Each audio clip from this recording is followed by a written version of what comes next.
Olá pessoal, tudo bem com vocês? Aqui é Luciana Merida, narradora do canal Histórias Merida Lucy. E hoje só estarei narrando, não vou estar aparecendo no vídeo, tá? Eu estou, né, para poder estar trazendo mais capítulos aqui para vocês. E vamos ver se eu consigo trazer mais de um capítulo nessa gravação, tá? Mas antes, por favor, é muito importante você se inscreva aqui no canal se você é novo, bem-vindo, nova, né? Bem-vindos aqui ao canal, onde eu trago meus livros, histórias e narro, né?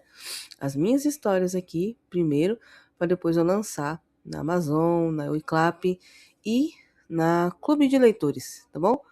Eu estou narrando a história de Elegância Sombria, onde conta a história do vampiro Caius, que junto com a sua família, eles são expulsos, né, do clã só por ser feios.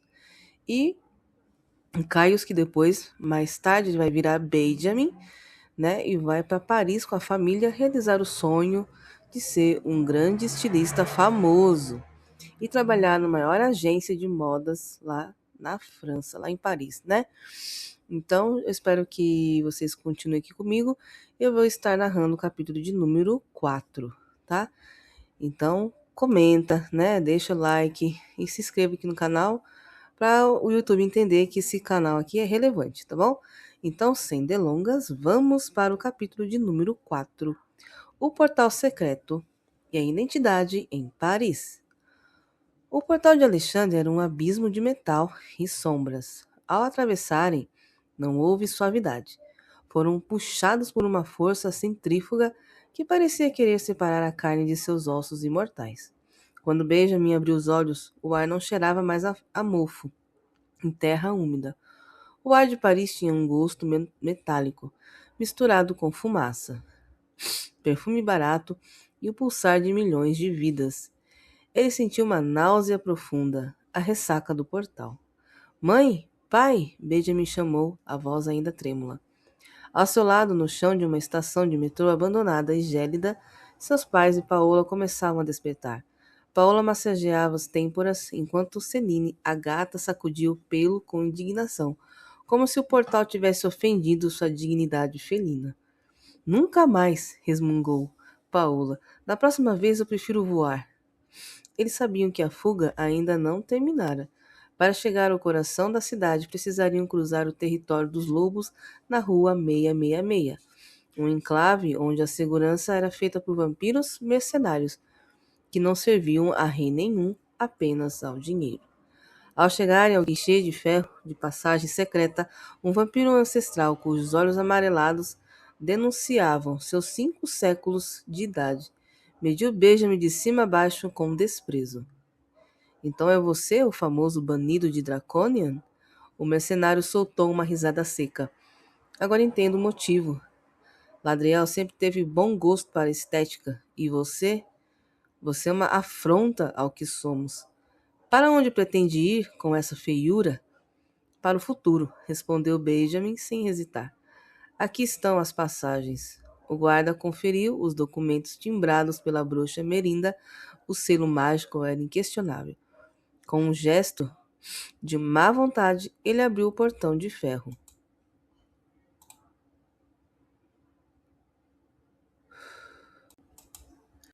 Antes de subir as escadarias que os levariam à superfície, para as ruas movimentadas de Paris, Paola parou o grupo. Ela abriu uma pequena bolsa de seda e retirou os anéis de lótus e checaram se os colares estavam no pescoço, os amuletos que Merinda haviam encantado. É agora, disse ela, entregando um a cada um. A partir daqui, a luz do sol não será nossa carrasca, mas nossa aliada. E para que o disfarce seja perfeito, precisamos deixar nossos nomes de sangue nas sombras. Benjamin sentiu o anel esquentar em seu dedo. Uma onda de vitalidade percorreu suas veias, como se sua pele estivesse sendo selada por uma armadura invisível. De hoje em diante eu sou Benjamin Leroy, declarou ele, sentindo o peso da liberdade. E eu? Belinda olhou para o marido, testando o som das palavras. Melinda Leroy. Soa como uma canção francesa. Gostei. O patriarca respirou, olhando para suas mãos agora protegidas. Robert Leroy é um nome comum demais para quem já foi um grande médico em Dracônia. Mas se é o preço para manter minha família segura, que assim seja. Serei Robert Leroy. Benjamin sorriu, estendendo a mão para os pais, Robert e Melinda. Bem-vindos ao século XXI. Vamos ver se Paris está pronta para o nosso estilo. Então, gente, aqui fica, né, o capítulo de número 4, mas não ficam preocupados que eu vou agora ler o capítulo de número 5, tá bom? O renascimento na cidade de luz. O sol de Paris não era o carrasco que eles temiam, era uma carícia dourada. Graças aos anéis de lótus e os colares, Benjamin, Paola e os Leroy caminhavam pela calçada da Avenue Focht, sentindo calor na pele sem os pavor das cinzas. Pela primeira vez em séculos, eles não eram sombras, eram parte da multidão. Entretanto, conforme o deslumbramento inicial com a Torre Eiffel diminuía, a realidade prática batia à porta. Robert Leroy parou sob a sombra de uma castanheira, a testa franzida em preocupação. Paris é magnífica, mas é voraz, murmurou Robert, ajustando o colarinho de seu casaco antigo. Não trabalhamos há décadas. Eu sou um administrador de outros tempos. E Melinda, bem, você é uma cozinheira de mão cheia. Mas o mundo mudou.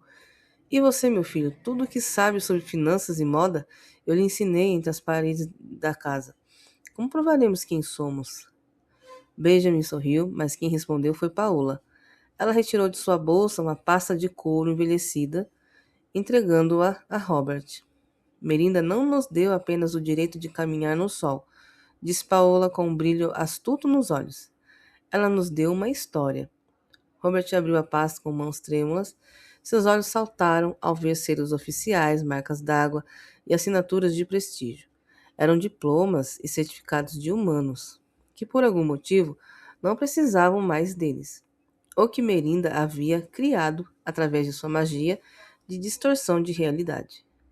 Eu não posso acreditar. Robert analisou os documentos. Um diploma de advogado para mim e um PhD em Finanças Internacionais Executivo Econômico para você, Benjamin? Melinda pensou em tudo, papai, disse Benjamin, passando a mão pelo papel texturizado de seu próprio diploma. Para o mundo, o senhor é um consultor jurídico experiente, e eu sou um prodígio da economia internacional com um faro impecável para o mercado de luxo. Melinda olhou dela, emocionada. E eu, chefe de cozinha francesa? Ela riu, uma risada leve que não se ouvia desde Dracônia. Parece que meus banquetes noturnos finalmente terão o reconhecimento que merecem, ainda que sob um nome humano. Esses papéis são nossos escudos, concluiu Benjamin, olhando para o horizonte onde as vitrines de alta costura brilhavam.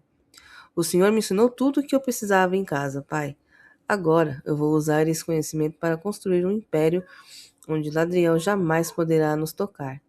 Em Paris, os Leroy não são refugiados. Somos a nova elite. Com os anéis brilhando e os colares e os destinos documentando em mãos, a família seguiu em frente. O sol já não os assustava. E o que os movia agora era a ambição de quem acabara de conquistar o direito de existir. Então, pessoal, fico por aqui, né? Acabei narrando para vocês o capítulo de número 4 e o capítulo de número 5.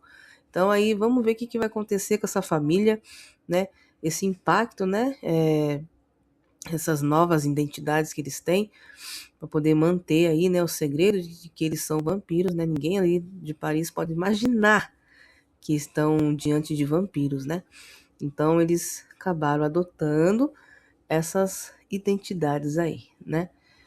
Então é isso, gente. Eu espero que vocês tenham gostado, né, do vídeo de hoje, tá? Eu não estou aparecendo, então só narrando. E eu espero que vocês fiquem bem. E um grande abraço e vejo vocês nos próximos capítulos de Elegância Sombria. Tchau!